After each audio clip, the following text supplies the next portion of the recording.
السلام علیکم ورحمۃ اللہ وبرکاتہ۔ الحمد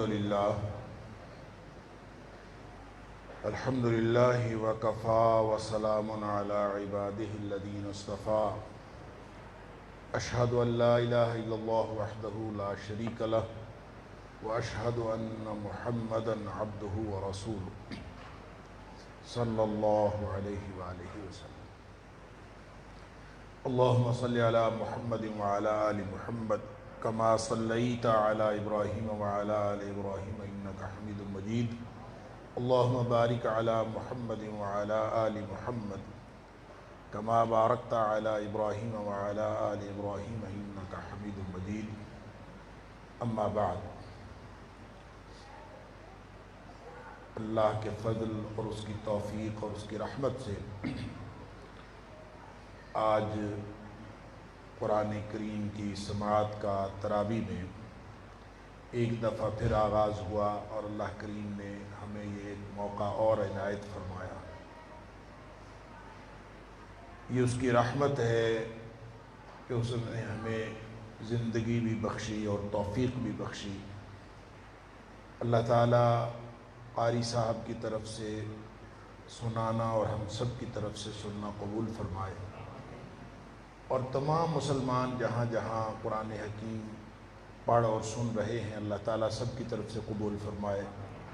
اللہ تعالیٰ اس ماہ مبارک کو تمام مسلمانوں کے لیے گناہوں کی بخشش اور مغفرت کا سامان بنائے، اور اللہ تعالیٰ تمام مسلمانوں کو اپنی رحمت کی لپیٹ میں لے لے اس ماہ مبارک میں، اور یہ ماہ مبارک ہم سب کے لیے بخششوں اور رحمت کا سبب بن جائے۔ آج قاری صاحب نے سوا پارہ تراویح میں تلاوت فرمایا، اور اس میں ظاہر ہے کہ پہلی صورت جو ہے سورہ فاتحہ کے علاوہ سورہ بقرہ، وہ لمبی صورت ہے، تو وہ تو تقریباً 2.5 پارے تک وہی صورت چلتی، تو سورہ فاتحہ کے علاوہ سورہ بقرہ کی 176 آیات آج تلاوت کی گئی، 21 رکوع۔ اس میں پہلا پارہ جو ہے وہ 141 آیات اور 16 رکوع پر مشتمل ہے۔ تو عام طور پہ قاری صاحب یہ ان کی روٹین رہی ہے کہ ہم چونکہ 29 کو ختم کرتے ہیں، تو ہمیشہ شروع والے 14-15 جو روزے چلتے ہیں تو وہ ہمیشہ ایک ایک پارہ تلاوت کرتے ہیں، اور درمیان میں جا کے سوا پارہ 4 دن پڑھ کے پھر اپنا روٹین درست کر لیتے ہیں، اور 29 کو الحمدللہ قرآن مکمل ہو جاتا ہے۔ آج انہوں نے قاری صاحب نے پہلے ہی تراویح میں سوا پارہ تلاوت فرمایا ہے۔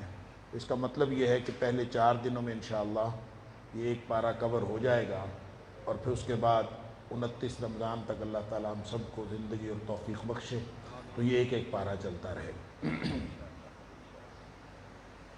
سورہ فاتحہ کا معنی کھولنے والی ہم سب کو معلوم ہے، اور یہ کہا جاتا ہے کہ یہ پورے قرآن کا خلاصہ ہے، بلکہ بعض اسلاف کا قول ہے، امام کعبہ قاری شریم صاحب اس کو اکثر بیان کیا کرتے ہیں کہ پوری جتنی بھی آسمانی کتابیں نازل ہوئی ہیں ان سب کا خلاصہ قرآن مجید ہے، اور قرآن مجید کا جو خلاصہ ہے وہ سورہ فاتحہ ہے، اور سورہ فاتحہ کا جو خلاصہ ہے وہ اس کی 5ویں آیت ہے، ایاک نعبد و ایاک نستعین۔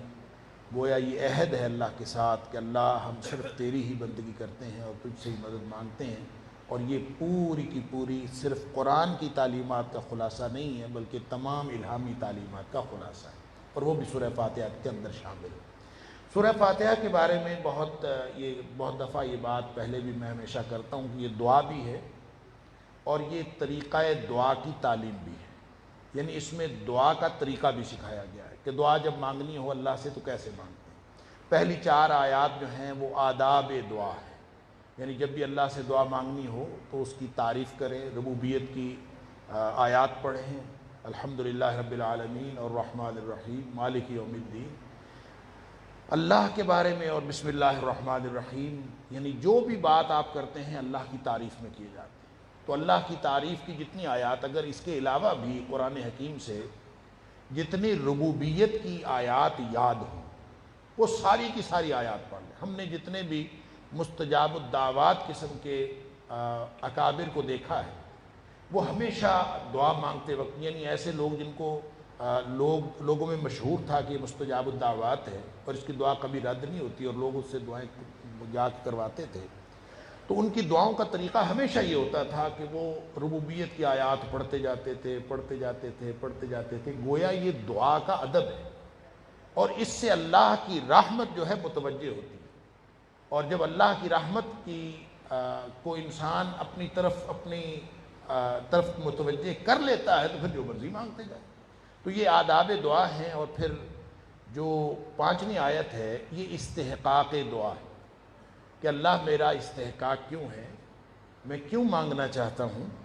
میں اس لیے مانگنا چاہتا ہوں کہ ایاک نعبد و ایاک نستعین، اللہ میرے علاوہ کوئی اور، تیرے علاوہ میرا کوئی اور ہے ہی نہیں، اور میں تیرے علاوہ کسی کا غلام ہوں ہی نہیں، تو میں کس سے مانگوں؟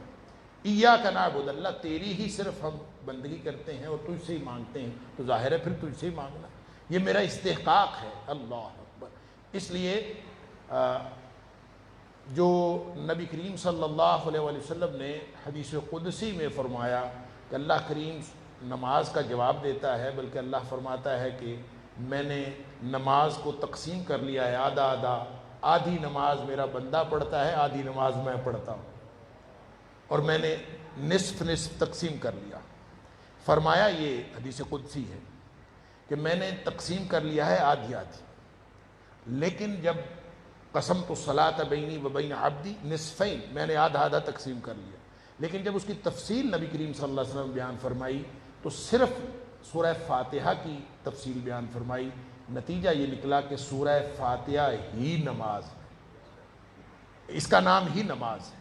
اس کے ویسے تو بہت سارے نام حدیث کے اندر آتے ہیں، امام سیوطی نے 25 تک نام گنوائے ہیں جو سورہ فاتحہ کے نام آئے ہیں، مختلف جو اس کی خصوصیات اس حوالے سے جاتے ہیں، لیکن اصل بات یہ ہے کہ جو نبی کریم صلی اللہ علیہ وسلم نے فرمایا یہ سورہ فاتحہ ہی نماز، اور اس کے اندر جب انسان یہ ساری نماز یہ آیات پڑھتا ہے تو اللہ کریم اس کا جواب دیتا ہے۔ الحمدللہ رب العالمین حمدنی عبدی، میرے بندے نے میری تعریف کی، الرحمن الرحیم اثنی علی عبدی، میرے بندے نے میری ثنا بیان کی، مالک یوم الدین مجدنی عبدی، میرے بندے نے میری بزرگی بیان کی۔ جب یہ ساری بزرگی بھی ہو گئی، تعریف بھی ہو گئی، ثنا بھی ہو گئی، تو پھر جب بندہ کہتا ہے ایاک نعبد و ایاک نستعین، تو اللہ فرماتا ہے ھذا بینی و بین عبدی، یہ میرے اور میرے بندے کا آپس کا معاملہ ہے۔ تو یہ گویا وہ انتہا ہے قرب کی، اس لیے مفسرین نے لکھا ہے یہ مقام قرب ہے، یہ دعا، یہ جو آیت، تو یہ مقام قرب ہے، اور جب اس لیے یہ استحقاق دعا ہے، جب قربت حاصل ہو جاتی ہے تو اس کے بعد مانگو اللہ سے جو مانگنا۔ ظاہر ہے جب قربت ہے تو قربت مانگنے کے لیے ہے، اسی لیے نبی کریم صلی اللہ علیہ وسلم نے یہ بھی بات فرمائی کہ انسان اللہ کے قریب سب سے زیادہ اس وقت ہوتا ہے جب انسان سجدے کی حالت میں ہوتا ہے۔ فاکثروا فی الدعاء، جب قرب اللہ کا مل گیا تو مانگ لو جو مانگنا ہے، تو پھر اللہ سے سب سے زیادہ جو مانگا کرو تو سجدے کی حالت میں مانگا کرو۔ الحمدللہ رب العالمین، ربوبیت سے اس قرآن کا آغاز ہو رہا ہے، اور قرآن کا جو اختتام ہے، اس قرآن کی جو تکمیل ہے وہ بھی ربوبیت پر ہے۔ قل اعوذ برب الفلق اور قل اعوذ برب الناس، یعنی ربوبیت کے قرآن کا آغاز ہے، ربوبیت میں ہی قرآن کا اختتام ہے۔ لگتا یوں ہے کہ یہ دونوں جو ابتدا بھی اور انتہا بھی دونوں کے ساتھ جو ربوبیت کا تعلق ہے، تو دراصل اس لیے ہے کہ انسان اس کو پہچانتا ہے، سب سے زیادہ انسان اس کو پہچانتا ہے جس سے یہ روزی حاصل کرتا ہے، اور روزی رساں اور جو مالک ہوتا ہے وہ رب ہوتا ہے۔ تو اگر یہ اللہ کو اپنا رب سمجھ لے تو ربوبیت کی وجہ سے، ربوبیت کے احساس کے ساتھ اور ربوبیت کے اعتراف کے ساتھ دل میں شکر کے اور تعریف کے جذبات پیدا ہوتے ہیں، حمد اور شکر کے جذبات پیدا ہوتے ہیں۔ لہٰذا یہ جو الحمد ہے نا، یہ الحمد اصل میں شکر ہے، معنی تو اس کا ہے تعریف، لیکن حمد اس تعریف کو کہتے ہیں، یہ عام تعریف نہیں ہوتی، حمد اس تعریف کو کہتے ہیں جو نعمت کے بدلے میں شکر کے جذبات کے ساتھ جو منہ سے نکلتی ہے، اس تعریف کو حمد کہتے ہیں۔ لہذا الحمدللہ رب العالمین، ربوبیت جو ساری کائنات کا رب ہے، حمد بھی اس کی لیے۔ اس لیے حمد کی جو تعریف یعنی حمد کا معنی ہے، وہ تعریف سوائے اللہ کے کسی اور کے لیے نہیں ہو سکتی، کیونکہ عطا کرنے والا واحد وہ ہے، لہٰذا یہ حمد بھی صرف واحد اسی کی ہو سکتی ہے۔ گویا یہ توحید کا خلاصہ بھی ہے، اور یہ قرآن پاک کا خلاصہ بھی ہے، اور قرآن پاک کے آغاز سے لے کر انجام تک یہ پوری عبادات کا اور قرآنی تعلیمات کا خلاصہ، کہ آپ ساری زندگی اپنے رب کی تعریف کرتے رہیں، اور یہی پوری زندگی ہے۔ نبی اکرم صلی اللہ علیہ وسلم ہر خطبے کے آغاز میں یہی فرمایا کرتے، الحمدللہ نحمدہ ونستعینہ، یا ان الحمدللہ نحمدہ ونستعینہ ونستغفرہ۔ ہر قسم کی تعریف اللہ کے لیے، ہر خطبے میں نبی پاک صلی اللہ علیہ وسلم جب بھی بات کا آغاز فرماتے تھے، خطبے کا آغاز یہاں سے فرماتے، ہر قسم کی تعریف اللہ کے لیے، ہم اسی کی حمد بیان کرتے ہیں، حمد بیان کرنے کے لیے اسی سے مدد مانگتے ہیں، اور اگر کوئی کوتاہی رہ جائے تو اسی سے مغفرت مانگتے، اسی پر ہمارا ایمان ہے، اسی پر ہمارا بھروسہ۔ گویا پوری زندگی انسان کے حمد کے گرد گھومتی ہے۔ یہ سورہ فاتحہ کا یہ پیغام۔ آگے سورہ بقرہ ہے۔ سورہ بقرہ بہت طویل سورت، بلکہ قرآن حکیم کی طویل ترین سورت، سب سے زیادہ طویل یہی۔ اس کی کل 286 آیات، ان میں سے 141 پہلے پارے میں، اور جو پہلا ربع آج پڑھا گیا اس میں 35 آیات ہیں، یہ کل ملا کے 176 آیات بنتی ہیں۔ ویسے سورہ بقرہ کو، پوری سورت کو اگر اس کا خلاصہ دیکھا جائے تو اس کو 5 حصوں میں تقسیم کیا جا سکتا ہے۔ پہلا حصہ جو ہے آیت نمبر 1 سے 20 تک، اس میں انسانوں کے 3 گروہوں کا تذکرہ کیا گیا ہے، جو اللہ کی ہدایت کو رسپونڈ کرتے ہیں، اللہ کی طرف سے نازل ہونے والی ہدایت کے بارے میں جو رویہ رکھتے ہیں، وہ 3 قسم کے لوگ ہوتے ہیں، ان کا ذکر کر دیا۔ پھر آیت نمبر 21 سے 39 تک 3 میں سے پہلے گروہ میں داخل ہونے کے لیے اللہ کریم نے طریقہ بتا دیا کہ کیسے داخل ہونا ہے، اور اس کے لیے پہلے متقین کا رویہ اختیار کرنے کا حکم دیا۔ اور ظاہر ہے یہ 3 لوگ کیا ہیں، 3 قسم کا رویہ کیا ہو سکتا ہے۔ ایک وہ ہیں جنہوں نے اللہ کی ہدایت کو مان لیا، ایک وہ ہیں جنہوں نے نہیں مانا، جنہوں نے مانا ان کا نام فرمایا کہ یہ مومنین اور یہ متقین ہیں، اور پھر یہ ایمان بالغیب رکھتے ہیں۔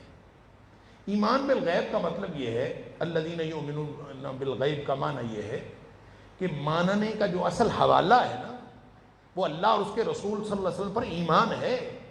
ماننے کا حوالہ حواس یا عقل نہیں ہے۔ یہ انسان یعنی اپنے حواس یا عقل کی وجہ سے نہ مانے، بلکہ اللہ اور اس کے رسول صلی اللہ علیہ وسلم کی ایمان کی وجہ سے مانے۔ اگر وہ اللہ اور اس کے رسول صلی اللہ علیہ وسلم پر ایمان کی وجہ سے مانے گا تو پھر متقین میں شامل ہوگا، اگر وہ حواس اور عقل کے ذریعے سے مانے گا تو پھر متقین میں شامل نہیں ہو سکتا۔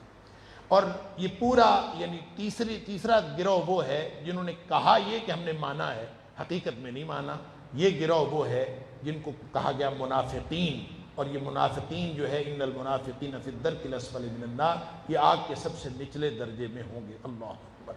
سورہ بقرہ طویل ترین سورت، اور سورہ فاتحہ ان دونوں کا، اور جو پہلا چیپٹر یعنی وہ کھولنے والی جو سورت ہے، ان دونوں کا آپس میں ربط یہ ہے کہ ہم نے آخر پہ یعنی جو سورہ فاتحہ ہے اس کے آخر پہ جب دعا مانگی، اصل دعا تو یہی ہے، مانگا کیا تھا؟ اہدنا الصراط المستقیم، اللہ اپنے سیدھے رستے پر چلاؤ۔ سیدھا رستہ کیا؟ غیر المغضوب علیہم، نہ وہ ان لوگوں کا راستہ ہو جس پر تیرا غضب اور غصہ ہوا، ولا الضالین، اور نہ ان لوگوں کا راستہ ہو جو گمراہ ہوئے۔ راستہ کون سا ہو؟ صراط الذین انعمت علیہم، ان لوگوں کا راستہ ہو اللہ جن پر تو نے انعام دیا۔ اور وہ کون لوگ ہیں؟ وہ ایسے تو اس کی تشریح آ گئی سورہ نساء کے اندر، اللہ کریم نے بتا دیا من یطع اللہ والرسول، جو اللہ اور اس کے رسول صلی اللہ علیہ وسلم کی اطاعت کرے، اولئک مع الذین انعم اللہ علیہم، یہ وہ لوگ ہیں جو ان لوگوں کے ساتھ ہوں گے جن پر اللہ کا انعام ہوا۔ اور اللہ کا انعام کن پر ہوا؟ من النبیین والصدیقین والشہداء والصالحین، وحسن اولئک رفیقا، وہ نبی ہیں، صدیق ہیں، شہید ہیں اور صالحین ہیں، اس سے بڑا اچھا ساتھ اور کس کا ہو سکتا ہے؟ تو گویا ہم اللہ سے یہ مانگتے ہیں اللہ یہ راستہ دکھا۔ اور پہلی اس دعا کا اور سورہ فاتحہ کا سورہ بقرہ کا ربط یہ ہے کہ مغضوب علیہم جو ہیں، ویسے تو عمومی طور پر ہر برا عمل کرنے والا اللہ کے غصے کا مستحق بن جاتا ہے، لیکن خاص طور پر اس سے مراد یہود ہے۔ تو اللہ کریم نے یہود کی پوری تاریخ اور ان کے اوپر جو فرد جرم عائد کی ہے وہ سورہ بقرہ کا پہلا نصف اول ہے۔ ضالین جو عیسائی ہیں ان کا تذکرہ بھی کچھ نہ کچھ اس بقرہ میں ہے، باقی آل عمران میں ہے۔ اور تیسرا اہدنا الصراط المستقیم کا جو ہدایت صراط الذین انعمت علیہم، اللہ ان لوگوں کا راستہ دکھا، تو گویا پورا قرآن جو ہے یہ ہدایت ہے کہ الف لام میم ذالک الکتاب لا ریب فیہ ھدی للمتقین، یہ متقین کے لیے ہدایت ہے۔ یہ پورا قرآن ان ہدایت، گویا جو دعا مانگی تھی اس کا پورا رسپانس جو ہے اللہ کریم نے پورے قرآن کے اندر دے دیا، اور سورہ بقرہ سے اس کا آغاز ہوتا ہے۔ تو آیت نمبر 21 سے نوع انسانی کو خطاب ہے، پہلے 3 گروہوں کا ذکر کر دیا اور پھر اس کے بعد نوع انسانی کو خطاب ہے۔ میں عرض کر رہا تھا کہ 21 سے 39 تک جو ہے خطاب کیا ہے کہ پہلے گروہ میں داخل ہو جاؤ، متقین کے گروہ میں، اور وہ کیسے شامل ہو گئے، کیسے داخل ہو گئے؟ یا ایھا الناس اعبدوا ربکم الذی خلقکم والذین من قبلکم لعلکم تتقون۔ اس کا سادہ سا طریقہ ہے، اے کائنات کے لوگوں، اپنے اس رب کو، وہ رب نہیں جو تم نے خود بنائے ہوئے ہیں، اس رب کو، اس کی بندگی کرو جس رب نے تمہیں پیدا کیا، جو تمہارا خالق ہے۔ ارباب جو متفرقون، جیسے حضرت یوسف علیہ السلام نے فرمایا ارباب متفرقون خیر، جتنے دنیا میں رب بنائے ہوئے ہیں کیا وہ رب صحیح ہیں؟ بود رب، مخلوق میں سے کوئی رب بنایا جائے گا تو وہ کیا رب ہوگا؟ رب تو وہ ہے جو خالق ہے۔ اس کائنات میں 2 ہی اینٹیٹیز ہیں بنیادی، ایک خالق، باقی ساری کائنات مخلوق۔ خالق کتنا بڑا ہے اور مخلوق کتنی چھوٹی ہے، ساری مخلوق مل کے اتنی سی، ذرا سی، ہو سکتا ہے ذرے کی بھی حیثیت اس مالک کے برابر نہ ہو، اس خالق کو چھوڑ کر مخلوق میں سے کوئی رب بنا لے، اس سے بڑی زیادتی بھی کوئی ہوگی؟ اللہ اکبر۔ لہذا فرمایا یا ایھا الناس اعبدوا ربکم، اس رب کی بندگی کرو الذی خلقکم، جو تمہارا خالق ہے، والذین من قبلکم، تم سے پہلے لوگوں کا بھی خالق وہ ہے۔ خالق کا حق ہوتا ہے کہ وہ رب ہو اور اس کی بندگی کی جائے، اور وہی رب ہوتا ہے۔ لعلکم تتقون، ہوگا کیا؟ پہلے گروہ میں داخل ہو جاؤ گے، اور پھر پہلے گروہ میں داخل ہونے کے لیے کیا کرنا ہے؟ دلائل کیا ہے؟ اللہ اکبر، ایمان کا رویہ اختیار کرنے اور متقین میں شامل ہونے کے لیے اب آگے دلائل دیے ہیں۔ الذی جعل لکم الارض فراشا، جس نے زمین کو بچھونا بنایا، آسمان کو چھت بنایا، آسمان سے پانی برسایا، تمہارے لیے پھل نکالے، فلا تجعلوا للہ اندادا، اللہ کے ساتھ کسی کو شریک نہ ٹھہراؤ۔ یہ سارا کچھ اللہ نے بنایا، اور دلائل ایسے دیے ہیں سبحان اللہ۔ یہ وہ دلائل ہیں کہ تاریخ میں ایسے لوگ تو آئے ہیں جنہوں نے انا ربکم الاعلی کہا، میں رب ہوں سب سے بڑا، ربوبیت کا دعویٰ کرنے والے بڑے بڑے آئے ہیں، لیکن کائنات کی تاریخ میں کوئی یہ دعویٰ کرنے والا نہیں آیا کہ یہ میں نے بنایا۔ کوئی کہے کہ آسمان میں نے بنایا ہے، کوئی کہے زمین میں نے بچھائی ہے، کوئی کہے آسمان سے پانی میں برسا، کوئی یہ دعویٰ کرنے، یہ خالق ہے جو یہ کام کرتا ہے، اس نے دلائل ہی وہ دی ہیں۔ لہذا قرآن نے پھر یہاں چیلنج بھی دے دیا کہ اب عبادت رب کرو، اور اس کی بندگی کی تعلیم دینے والا یہ قرآن ہے۔ اور قرآن کا چیلنج یہ ہے کہ اگر کوئی اس قرآن کے بارے میں شک رکھتا ہے تو ایک صورت اس جیسی بنا کے لے آؤ۔ بہرحال مختلف جگہوں پہ قرآن نے یہ چیلنج دیا ہے۔ پھر اللہ تعالیٰ نے چند سوال کیے، سوالیہ انداز میں فرمایا کیف تکفرون باللہ، اور کفر کی دلیل کیا ہے؟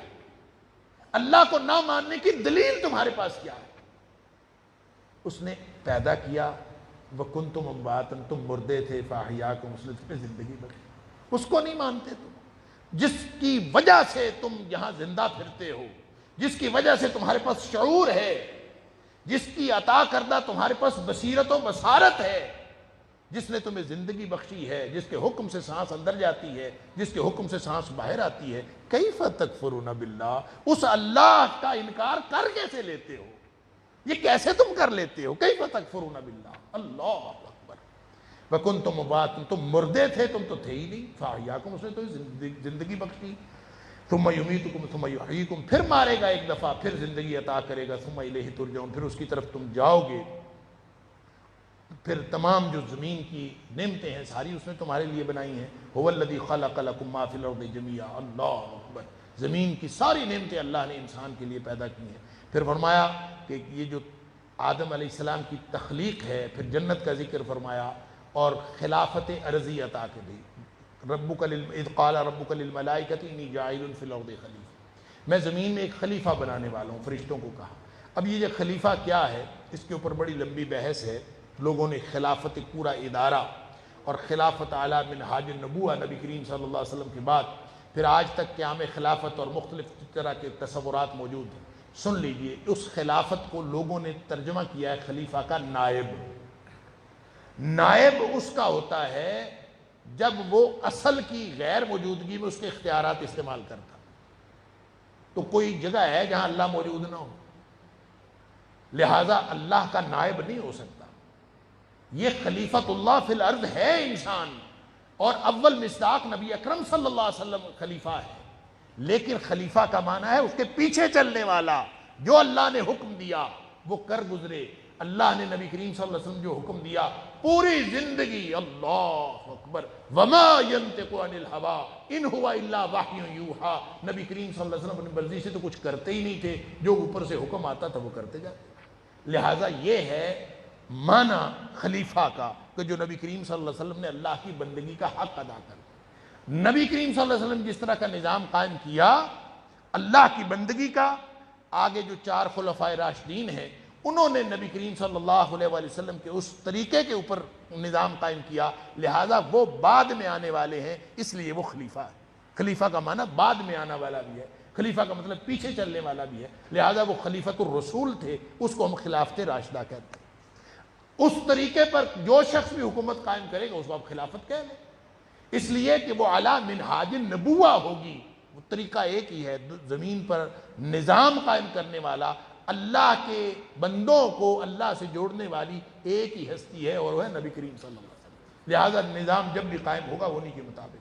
بہرحال یہ پورا نظام سمجھا کے فرمایا کہ سادہ سا کام ہے کہ فمن تابع ہدای اول، کہ اللہ کریم نے جنت میں تربیت کی، جنت وہاں سے نکالا، اور نکالنے کے بعد فرمایا سنو میری ہدایت آئے گی، قُلْ نَهْبِطُوا جَمِيعًا، سب نکل جاؤ یہاں سے، نیچے اتر جاؤ، میری ہدایت آئے گی، فَإِمَّا يَأْتِيَنَّكُم مِّنِّي هُدًى، جب میری طرف سے ہدایت آئے، فَمَن تَبِعَ هُدَايَ فَلَا خَوْفٌ عَلَيْهِمْ وَلَا هُمْ يَحْزَنُونَ، جو اس ہدایت کے پیچھے چلا وہ تر گیا، اس کو نہ آنے والی کسی چیز کا خوف ہے، نہ گزری ہوئی کسی چیز کا غم۔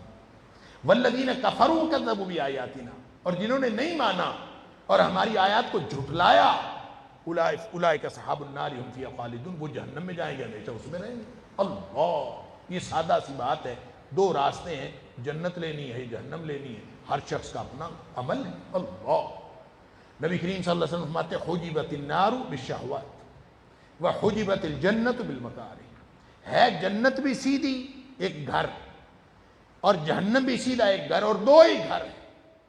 نبی کریم صلی اللہ علیہ وسلم فرماتے ہیں کہ جنت کو بھی باڑ لگائی گئی ہے، جہنم کو بھی باڑ لگائی گئی ہے۔ جنت کے گرد باڑ ہے مکروہات نفس کی، ان چیزوں کی جس کی طرف دل نہیں قائل ہوتا، اور جن کی طرف دل کھنچتا چلا جاتا ہے وہ ان ساری مرغوبات نفس کی جو باڑ ہے وہ جہنم کے گرد کی گئی۔ اللہ اکبر، لہذا جو مرغوبات نفس کے پیچھے چلے گا وہ جہنم میں چلا جائے گا، اور جو مکروہات نفس کب دل کرتا ہے کہ انسان ہر وقت اللہ کی بندگی کرتا رہے، اپنے خواہشات نفس کو پچھاڑ کر صرف اللہ کی بندگی کام کرتا رہے، جو یہ کرے گا وہ اس کو کھینچ کر جنت میں لے جائیں گے۔ بس کام تو اتنا سا ہے۔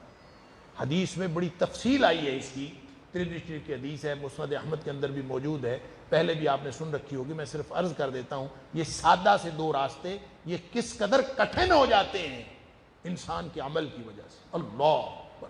نبی اکرم صلی اللہ علیہ وسلم فرمایا اللہ کریم نے جب جنت کو اور جہنم کو پیدا فرمایا تو جبریل علیہ السلام کو کہا ادھر آؤ معائنہ کرو، میں نے 2 گھر بنائے۔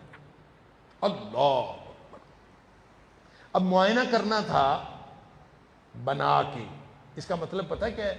جنت بھی پیدا ہو چکی اور جہنم بھی پیدا ہو چکی۔ کہاں ہے؟ کیوں نظر نہیں آتی؟ ہمیں کوئی ہر چیز نظر تھوڑی آتی۔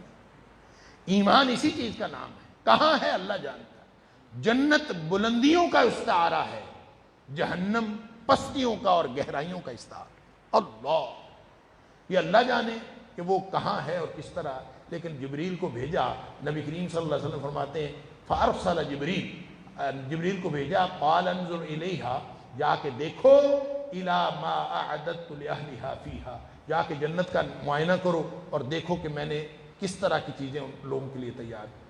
جبریل علیہ السلام گئے، جا کے حیران رہ گئے، اللہ اتنا اچھا گھر، جو سنے گا وہ بھاگا، ولا یسمع بہا احد الا دخلھا، جس نے سنا اس کو بھاگ کے آ کے داخل ہو جائے۔ اللہ اکبر۔ فحجبت، نبی پاک صلی اللہ علیہ وسلم فرماتے فحجبت بالمکارہ، اس کے بعد اللہ نے ایک باڑ کر دی مکروہات نفس۔ پھر جبریل علیہ السلام سے کہا جاؤ، جا کے دوبارہ معائنہ کرو۔ جا کے دوبارہ معائنہ کیا، حیران رہ گئے۔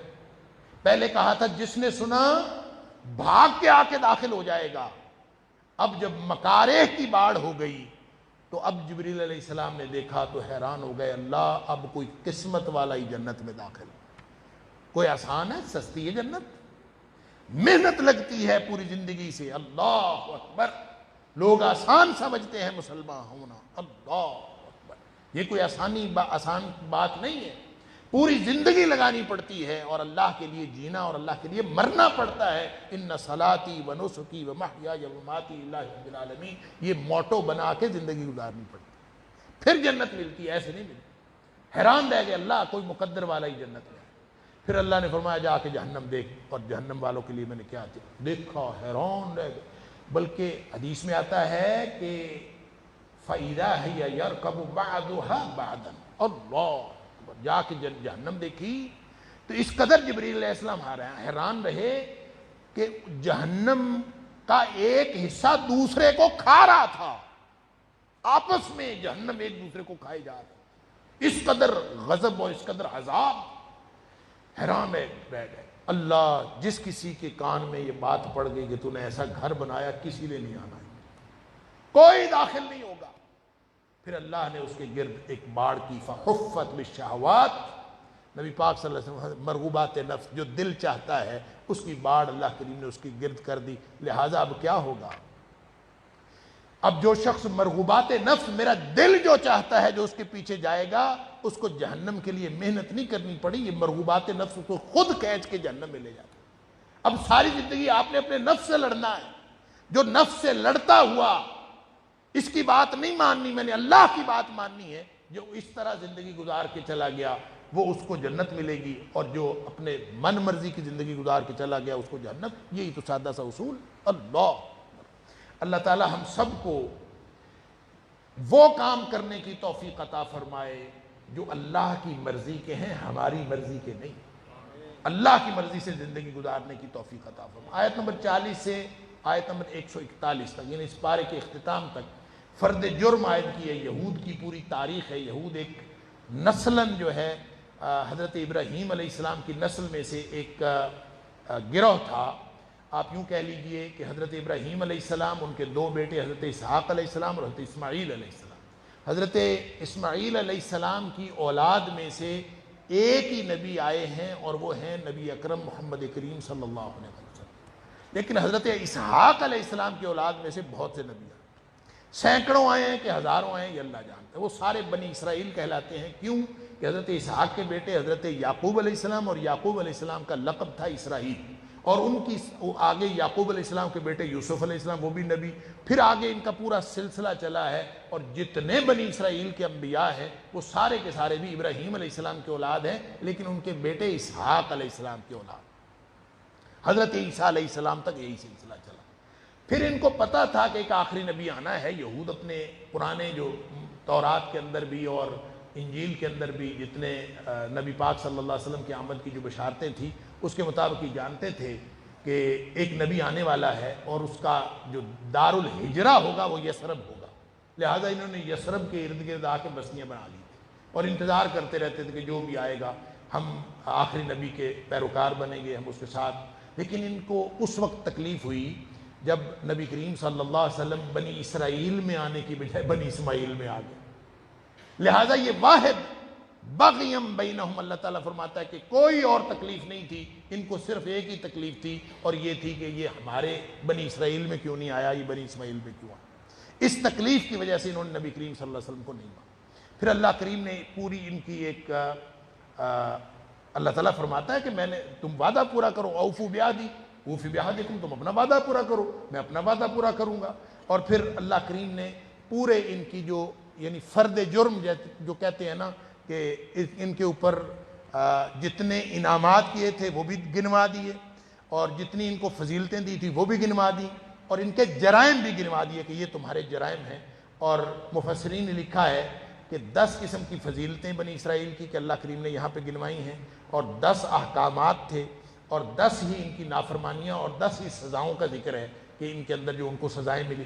بہرحال یہ ایک لمبی داستان ہے کہ جب ان کو جو چیز ضرورت پڑتی تھی اللہ تعالیٰ نے ان کو، جب ان کو سائے کی ضرورت پڑی اللہ تعالیٰ نے بادل کا سایہ دے دیا، جب ان کو کھانے کی ضرورت پڑی من و سلوہ دے دیا، ان کو جب پانی انہوں نے مانگا تو اللہ تعالیٰ نے 12 چشمے، یعنی جو کچھ یہ مانگتے گئے اللہ تعالیٰ دیتا چلا گیا۔ اب کبھی سنیں کہ آدمی لوگ جو ہیں آرام سے بیٹھے ہوئے ہوں اور آسمان سے کھانا اترے، جس وقت ضرورت پڑے آسمان سے کھانا اترے اور چپ کر کے کھا لے؟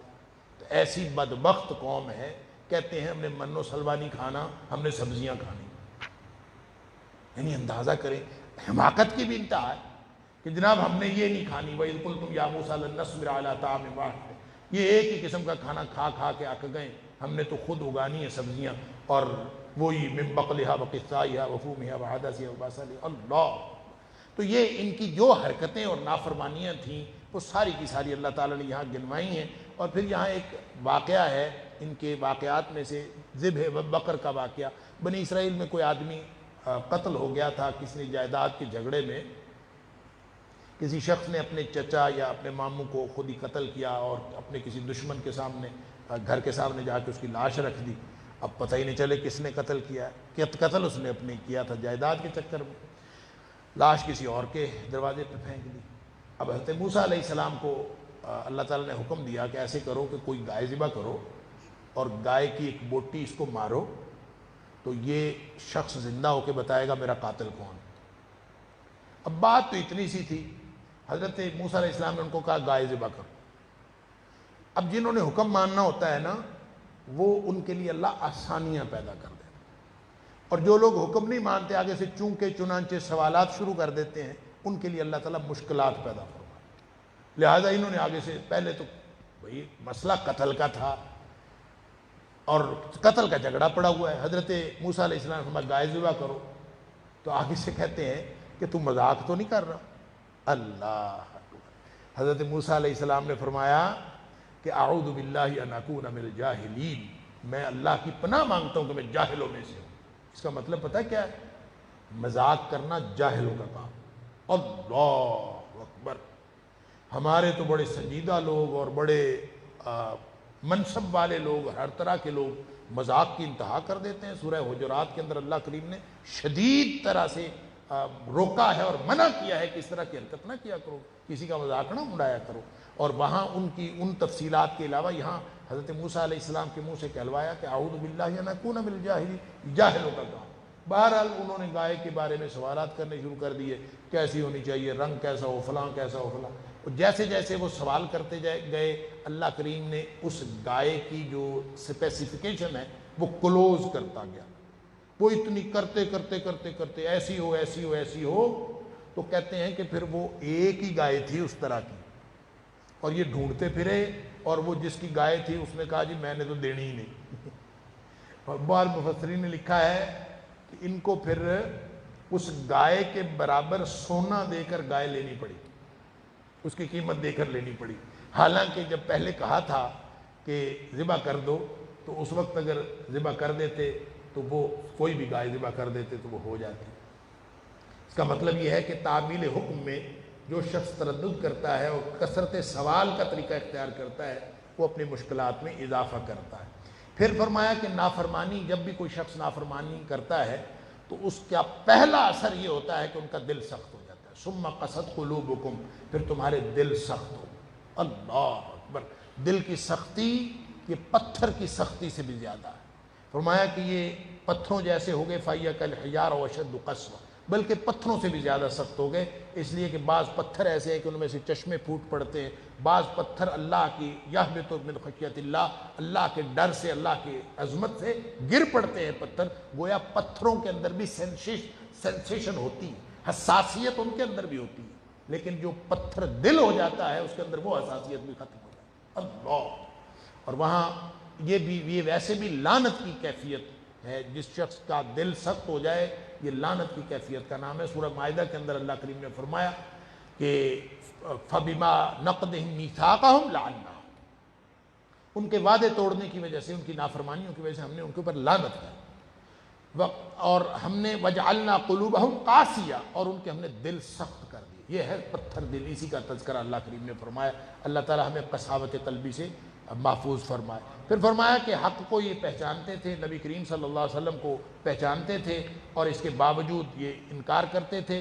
بِئْسَ مَا اشْتَرَوْا بِهِ أَنفُسَهُمْ أَن يَكْفُرُوا بِمَا أَنزَلَ اللَّهُ بَغْيًا أَن يُنَزِّلَ اللَّهُ مِن فَضْلِهِ عَلَىٰ مَن يَشَاءُ، صرف اس وجہ سے کہ اللہ اپنے فضل سے کسی اور کو کے اوپر اس نے نبوت عطا فرما دی، اس بغین کی وجہ سے انہوں نے یہ سارا گڑبڑ کی ہے اپنے ذاتی عناد کی وجہ سے، وجہ ان کو سب پتہ تھا، اور نبی اکرم صلی اللہ علیہ وسلم کو اس طرح پہچانتے تھے جیسے یہ اپنے بیٹوں کو پہچانتے تھے۔ اللہ، یعرفونہ کما یعرفون ابناءہم، جیسے اپنے بیٹوں کو پہچانتے تھے، ان کو اس طرح سے پتہ تھا کہ یہ وہی نبی کریم صلی اللہ علیہ وسلم ہے، لیکن انہوں نے انکار کر دیا۔ بہر اللہ کریم نے یہ یہود کی پوری تاریخ یہاں بتائی ہے، اور مسلمانوں کو حکم دیا ہے، ڈائریکٹ حکم، یا ایھا الذین آمنوا کہہ کے مسلمانوں کو خطاب فرمایا ہے کہ یہودیوں کی طرح تم نہ ہو جانا، اس طرح کی حرکتیں اختیار نہ کرنا، اور جب تم یہودیوں جیسے طریقے اختیار کرو گے تو تمہارا بھی حشر وہی ہوگا جو ان کا ہوا۔ اور یہ جو یا ایھا الذین آمنوا ہے، کہتے ہیں کہ یہ اس امت کا اعزاز۔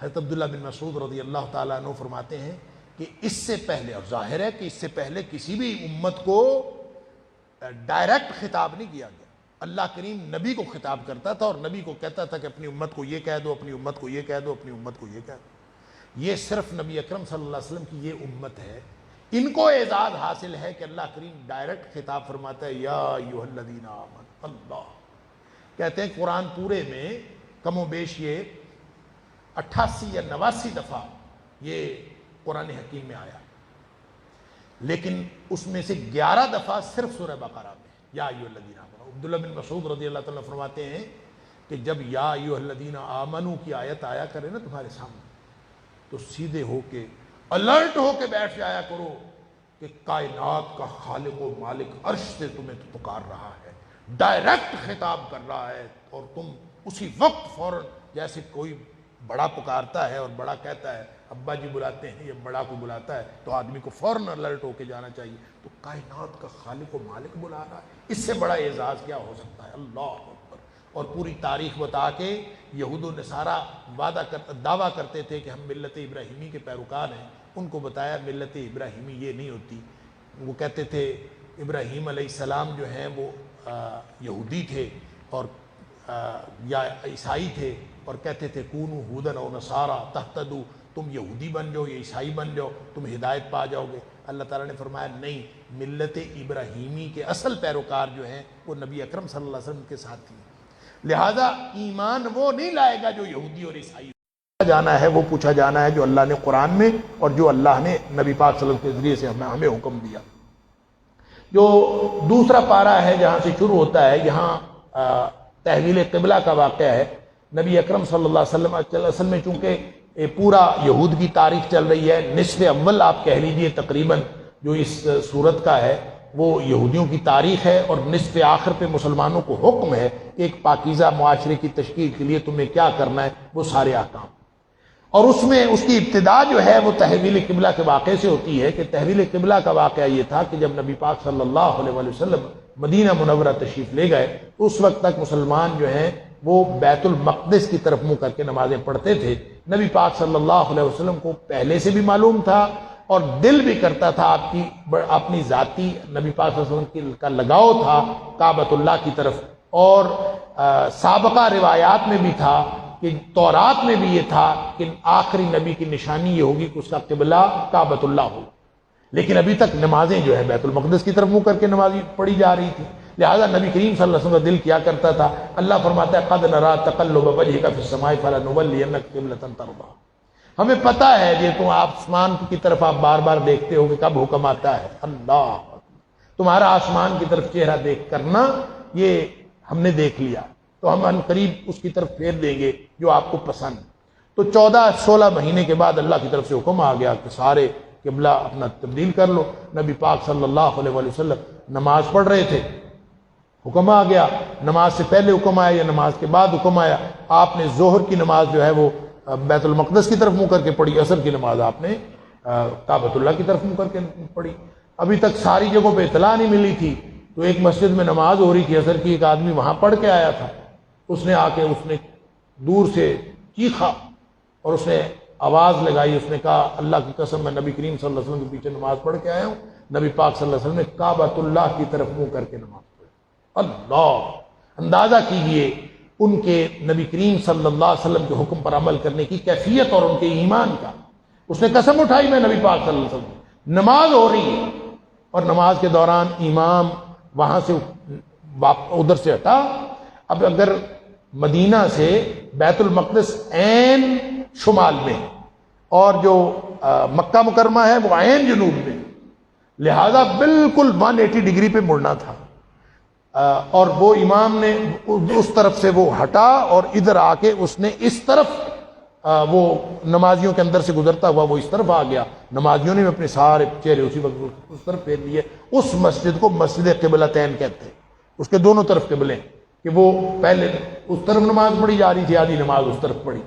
اللہ تعالیٰ نے یہاں اس کی حکمتیں بیان کی ہیں کہ یہ کیوں قبلہ تبدیل کیا گیا. قیادت تبدیل ہونی تھی اور بتانا تھا کہ اب یہ قیادت جو ہے امت مسلمہ کو ملے، اور ان کا قبلہ جو ہے وہ تھا تورات کی نشانی پوری ہونی تھی. مسلمانوں کو آخری نبی پر اپنا جو یقین ہے وہ کامل کروانا تھا. اتمام نعمت تھی، نعمت بھی پوری ہونی تھی، ہدایت کا راستہ تھا. مختلف حکمتیں اللہ کریم نے یہاں بیان فرمائی ہیں. اور اس کے بعد کچھ دلائل توحید ہے، اور پھر یہ جو بالکل آخر ہے یعنی آج پڑھی گئی منزل کا، اس میں اللہ کریم نے ڈائریکٹ حکم دیا ہے مسلمانوں کو. جو احکام دیے اس میں ایک حکم یہ ہے کہ حلال کھاؤ، حرام نہ کھاؤ. اللہ حلال کھانے سے تمہاری جو زندگی ہے وہ اور طرح کی ہوگی، حرام کھانے سے تمہاری زندگی اور طرح کی. وہ جو جنت اور جہنم کے راستے ہیں وہ حلال اور حرام کے راستے. حلال کا راستہ جنت کا راستہ ہے، حرام کا راستہ جہنم کا راستہ ہے. فرمایا یا ایھا الذین آمنوا کلوا من طیبات ما رزقناکم، جو ہم نے تمہیں پاکیزہ چیزیں عطا کی ہیں ان میں سے کھاؤ. واشکروا للہ ان کنتم ایاہ تعبدون، ساری زندگی شکر کرتے گزار دو کہ اللہ نے حلال چیزیں، طیب چیزیں عطا فرمائی. حرام نہیں کھانا. انما حرم علیکم المیتۃ، یہ آیت نمبر 173 ہے. یہ اس میں بھی، اور سورہ مائدہ کی آیت نمبر 3 میں، سورۃ النحل کی آیت نمبر 115 میں، اور سورہ انعام کی آیت نمبر 146 میں غالباً کچھ وہاں یہ سارے حرام چیزوں کا کی جو تفصیل ہے کہ یہ اللہ نے حرام کر دیا، یہ حرام کر دیا، یہ حرام کر دیا، یہ نہیں کہا. اس میں خاص طور پر فرمایا کہ اللہ نے تمہارے اوپر مردار حرام کیا ہے، تمہارے اوپر خون حرام کیا ہے، خنزیر کا گوشت حرام کیا ہے، اور ہر وہ چیز حرام کی ہے جس پر غیر اللہ کا نام لیا جائے. اللہ اکبر. چاہے وہ اس کا تعلق ذبح کے ساتھ ہو چاہے نہ ہو. لہذا ہر وہ چیز جو غیر اللہ کا نام لیا گیا یعنی غیر اللہ کے نام پر دی گئی، غیر اللہ کے قرب کے لیے دی گئی. یہ نہیں ہے کہ آپ کس بکرا ذبح کر رہے ہوں اور آپ کہہ رہے ہوں کہ اللہ یہ میری ماں کی طرف سے صدقہ قبول فرما. آپ یہ کہہ رہے ہو کہ یہ نام لینا نہیں ہے. نام لینے کا مطلب یہ ہے کہ اللہ میں یہ جو بکرا کر رہا ہوں اس سے میری ماں خوش ہو جائے. یہ غیر اللہ کے لیے نام لے. اس سے فلاں خوش ہو جائے، یہ میں فلاں کے نام کے لیے، فلاں کے تقرب کے لیے کر رہا ہوں. یہ غیر اللہ پر غیر اللہ کا نام لے کے اس کے نام کی نظر، اس کے نام کی نیاز، اس کے نام کا فلاں، اس کے نام کا فلاں، یہ اسی طرح حرام ہے جس طرح سے خنزیر حرام۔